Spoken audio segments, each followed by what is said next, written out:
안녕하십니까. 디스플레이와 2차전지 업종을 담당하고 있는 김광진입니다. 오늘 말씀드릴 내용은 LCD 산업 관련 코멘트와 LG 디스플레이에 대한 내용입니다. 먼저 산업 관련돼서 좀 말씀을 드리겠습니다. 보시면 LCD 패널 가격이 굉장히 빠르게 상승을 하고 있는 추세입니다. 기본적으로 상반월과 하반월 고정 가격을 한 달에 2차례 발표를 하는데 6월 상반월을 저점으로 해서 지금 9월 상반월 가격을 기준으로 보면 LCD TV용 패널 가격이 평균적으로 23.7% 굉장히 빠른 속도로 상승을 하는 그런 모습을 보이고 있습니다.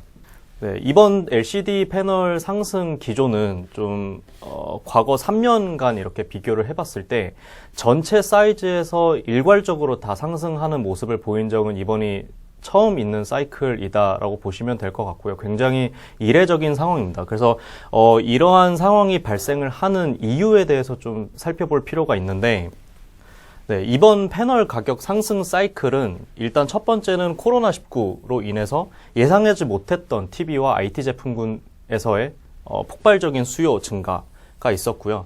여기에 이제 LCD 패널 공급이 따라가주질 못하면서 수급 불균형에서 기인을 한 것이다라고 보시면 될 것 같습니다. 그래서 지금 현재 패널 업체들의 LCD 패널 재고가 굉장히 낮은 수준인데, 네, 그림에서 보시는 것처럼 정상 재고 수준이 패널 업체들이 보통 4주 정도를 가져가는데 반해서 지금 상반기까지는 어느 정도는 이제 재고 수준이 확보가 되는 모습을 보여줬지만 6월 달을 기점으로 해서 이제 2.6주 정도 정상 재고 레벨 대비 30% 이상 낮은 수준의 재고 수준을 형성을 하고 있는 것을 확인을 할 수 있습니다.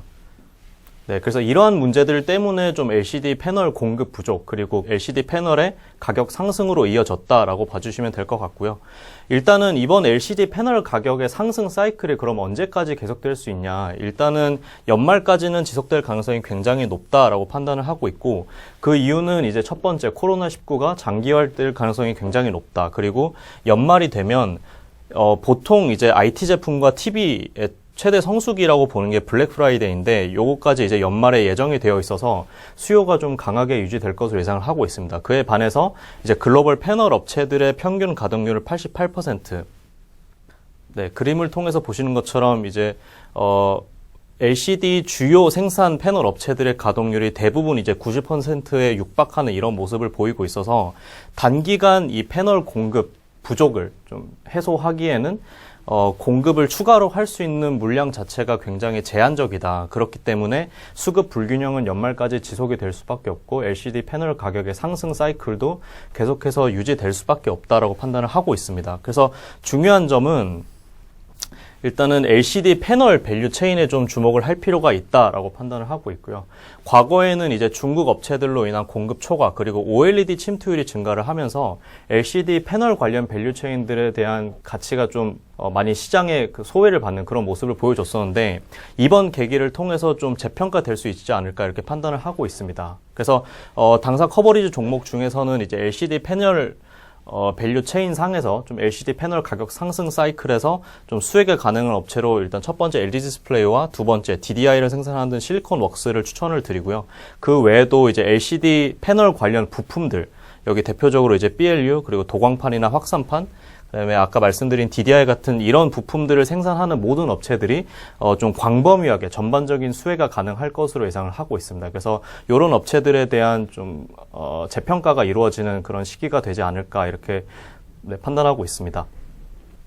네, 다음 말씀드릴 부분은 LG 디스플레이 관련된 코멘트입니다. LG 디스플레이가 그동안 굉장히 힘든 시기를 보내왔었는데 3분기부터 해서는 좀 적자폭이 대폭 축소가 될 것으로 예상을 하고 있습니다. 그래서 지금 당사 추정치로는 매출액 6.6조 원에 영업 적자 마이너스 6억 원, 거의 BEP에 근접한 실적을 거둘 수 있을 것으로 예상을 하고 있는데 그 이유는 두 가지입니다. 일단 첫 번째는 그 광저우 OLED 라인, 화이트 OLED를 생산하는 라인이 예상했던 것보다 램프업이 굉장히 빠르게 이루어지고 있어서 3분기 안에 램프업을 완료할 수 있을 것으로 예상을 하고 있습니다. 그리고 두 번째는 아까 산업 코멘트에서 말씀드린 LCD 패널 가격 상승 사이클에 대한 수혜가 좀 가능할 것으로 예상을 하고 있습니다. 그래서 적자폭이 굉장히 LCD TV 부문이 컸었는데 이 부분에서의 수익성 개선이 이번 3분기 적자폭 축소에 키로 작용할 것이다 이렇게 판단을 할 수 있을 것 같습니다. 그래서 4분기까지도 그림이 굉장히 좋습니다. 일단은 흑자 전환이 가능한 우호적 환경이 조성이 되고 있는 상태이고요. 당사 추정치로는 영업이익 1,443억 원으로 이제 8분기 만에 흑자 전환이 가능할 것으로 예상하고 있습니다. 그래서 먼저 OLED와 LCD 쪽 전반에 걸친 수익성 개선이 있을 것으로 예상을 하고 있는데 일단 첫 번째로 OLED 부문부터 말씀을 드리면 아까 말씀드린 대로 광저우 OLED 라인의 램프업이 3분기 마무리되고 4분기부터 해서는 본격적으로 좀 화이트 OLED 패널을 출하를 할 가능성이 굉장히 높습니다. 그리고 E6, 그러니까 이제 애플 쪽으로 나가는 그 중소형 그 스마트폰용 OLED 라인 자체도 가동률이 굉장히 높게 유지가 될 텐데 아이폰 12 시리즈 출시가 기존에 예상됐던 시기 대비해서 이제 1개월가량 지연이 됐기 때문에 3분기보다는 4분기에 좀 더 많은 주문량이 몰릴 것으로 예상을 하고 있고 연말로 가면 갈수록 3분기 대비 4분기 가동률도 굉장히 더 높을 것으로 판단을 하고 있습니다. 그래서 이런 부분에 대한 수혜가 가능하지 않을까 이렇게 판단을 하고 있는 상태이고 두 번째로 LCD 부문은 산업 코멘트에서 코멘트 드렸던 것처럼 연말까지 LCD 가격 상승의 사이클이 유지될 가능성이 높고 계속해서 높은 수준의 가격을 유지할 것으로 예상을 하고 있습니다. 그래서 지금 국내 TV용 LCD 라인은 원래는 연말까지 스크랩하는 일정으로 진행이 되고 있었지만 이런 부분에 대한 그 일정에 대한 상세 일정의 조정 가능성이 어느 정도 존재를 하고 이 LCD 패널 가격 상승 그 수혜를 최대한 누리기 위해서 좀 회사에서 조정이 있을 것으로 판단을 하고 있습니다. 그래서 현재 재고 LCD 패널 업체들의 재고 수준 자체가 굉장히 낮은 수준이어서 가격 상승 수혜는 계속되지 않을까 이렇게 보셔도 될 것 같습니다. 기존의 투자 의견 바이는 유지를 하고 목표 주가를 기존 15,000원에서 17,500원으로 상향을 했고요. 타겟 멀티플을 변경을 했습니다. 기존에 이제 0.5배를 적용하던 것을 0.58배로 상향을 했고 이 타겟 PBR은 2018년 마지막 LG 디스플레이가 흑자를 기록했을 때 부여를 받았던 멀티플이어서 내년 상반기가 됐을 때 이제 계절적 비수기 때 다시금 적자 전환할 가능성이 아예 없는 건 아니지만 그래도 최악의 시기를 지나서 회복 구간으로 접어든 것만은 확실하다. 그래서 요 멀티플 자체는 굉장히 부담 없는 밸류에이션이라고 판단을 하고 있습니다. 네. 이상입니다.